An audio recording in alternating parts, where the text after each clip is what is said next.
Hey everyone, it's Rita with Everything Homemade, and in this video I'm going to show you my absolute two favorite essential oils for bug bites and how to use them.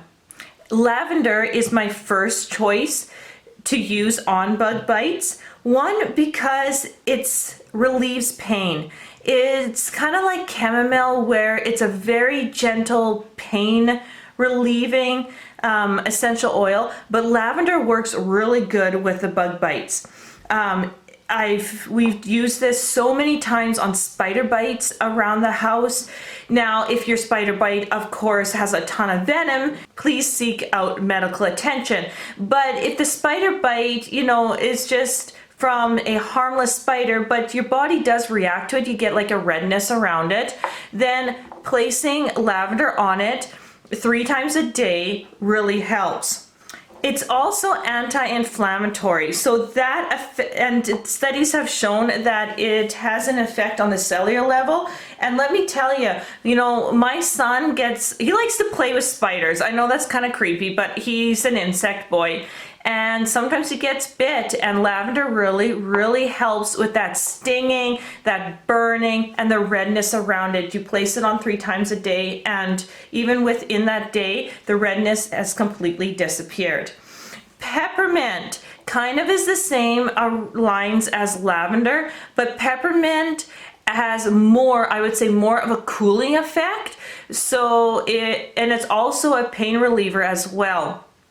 So mosquito bites, that really heavy itchiness and stuff, placing peppermint works really well. Lavender works awesome too with it.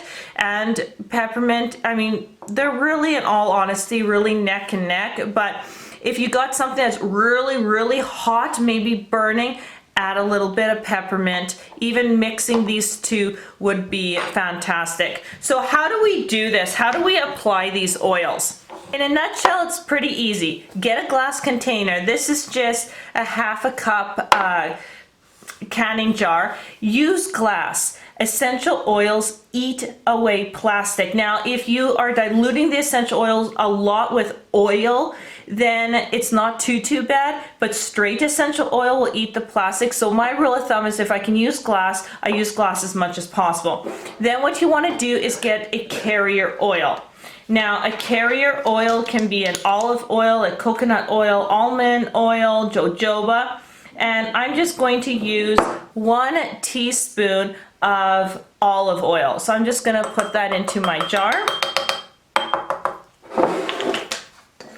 And then what I'm going to do is you can put anywhere between 3 to 5 drops. So if you're mixing, you can do 2 and 2 drops, or 3 and 3. 1 extra drop isn't too bad, but I wouldn't go over 6. You kind of want to keep it between that 3 to 5. If you get that extra drop, it's not going to be the end of the world, but that's kind of the rule of thumb. So I'm going to put 2 drops of lavender. See, I stopped and an extra drop came in, so altogether that would be 3. And sometimes it's hard to stop. Some essential oils come out pretty fast. And then I'm going to actually stop I'm going to drop and then lift up. Come on, peppermint. 2. There's 3 again. So I have 3 and 3, and then you just mix it up. And in this case, I'm just going to twirl it around. There you go.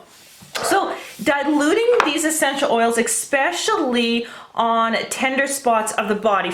So what would some tender spots be? So right here would be a nice tender spot. Your armpits would be a tender spot. Around your eyes, your nose. Don't want to put it in your ears. You don't want to put it inside your ear. You can definitely dab, because sometimes you get like a bite right here. You can just dab it in, but don't go in your ear with it. The back of your legs, your groin area, those are tender spots. You don't want to put essential oils because it will burn. So what you want to do is have this mixed together. And let's say you got a bug bite on your arm right here, because let me tell you, bug bites on your arm are fairly common. All you would do is dip your finger into the oil mix and then rub it on. Simple as that.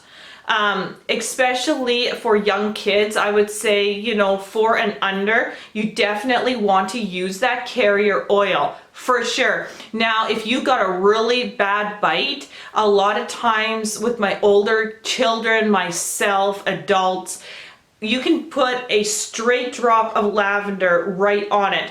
What I usually do is I grab the essential oil and I take it and I just dab it on, just like this, where it just comes on so it doesn't kind of spill over, I guess, or run over. And then that way you leave it for a moment and it kind of soaks into the skin.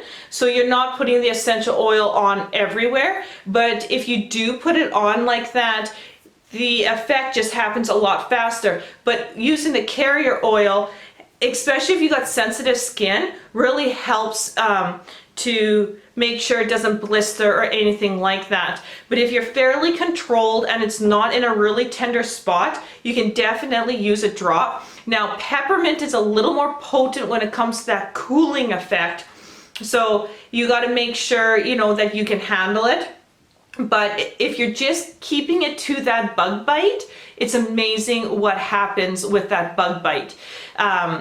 If you've got a head on that bug bite, you know, sometimes it almost looks like a little blister and it has like a little top. And if you just nip that top off, it kind of drains out. If you let that drain out and then put that drop on, it won't sting too bad, but that essential oil gets right into that bug bite and it heals up way faster.